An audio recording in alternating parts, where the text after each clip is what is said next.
নমস্কার বন্ধুরা, রুমেলি রান্নাঘরে আপনাদের স্বাগত জানাই। আজ আমি রান্না করছি morning breakfast cheesy French toast. এর জন্য আমি ব্রেডের সাইডগুলোকে ফার্স্টে আমি কাট করে নিয়েছিলাম। এই সাইডগুলো বাচ্চাদের খুব একটা পছন্দের নয়, তাই জন্য একটু কাট করে নিলে ওদের খেতেও বেশি ভালো লাগে। দুটো ডিম নিয়েছি, দুটো ডিম আমি একটা ব্যাটার তৈরি করে নেওয়ার জন্য দুটো ডিম ফাটিয়ে নিলাম। এবার দিলাম সামান্য একটু নুন আর একটু বেশি চিনি। ফ্রেঞ্চ টোস্টটা একটু মিষ্টি মিষ্টি খেতে লাগে। আর একটু দিলাম গোলমরিচের গুঁড়ো। এবার দিয়ে দেবো একটু দুধ। এই যে আমি ব্যাটারটা বানাচ্ছি, এটা দিয়ে মোটামুটি 6টা মতন ব্রেডের ফ্রেঞ্চ টোস্ট হয়ে যাবে। ব্যাটারটা আমার ভালো মতন রেডি হয়ে গেছে। দেখুন থিকনেসটা এরকমই হবে এটা। এবার আমি ব্রেডগুলোকে ভালো করে এই ব্যাটারের মধ্যে ডিপ করে নিচ্ছি। সাইডগুলোকে একটু ভালো করে লাগিয়ে নেবেন পাউরুটি। এবার একটা করে চিজ স্লাইস দিয়ে দিচ্ছি।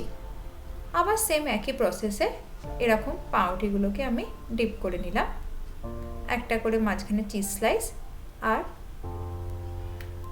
ডিমের মিশ্রণটা দিয়ে পাউরুটিটা তারপরে রেডি। এবার একটু বাটার নিয়ে আমি প্যানেতে গ্রিস করে নিলাম। প্যানটা ভালো মতন গরম হয়ে গেলে এবার আমি দিয়ে দেব স্যান্ডউইচটা।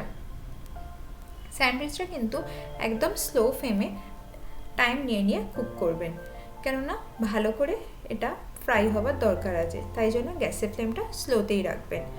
আমি এই সময় ওপর দিয়ে আরেকটু ব্যাটার দিয়ে দিচ্ছি, যাতে জিনিসটা ভেতর অবধি পৌঁছে যেতে পারে।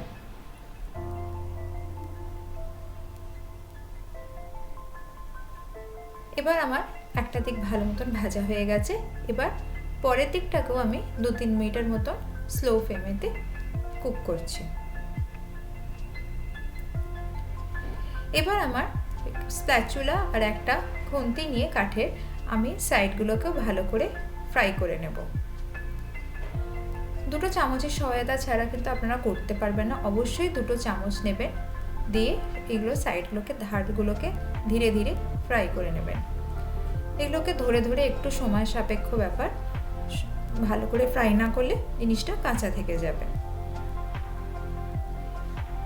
4-5 মিনিট মতন লাগবে মোটামুটি ভালো করে ব্রেডটা ফ্রাই করতে। হয়ে গেছে আমার ফ্রেঞ্চ টোস্ট। এটা আমি মাঝখান থেকে কেটে আপনাদের দেখাচ্ছি। দেখুন জিনিসটা কত সুন্দর হয়েছে এবং খেতেও খুব সুন্দর হয়েছিল। বাচ্চাদের জন্য এটা খুব সুন্দর রেসিপি। Thank you.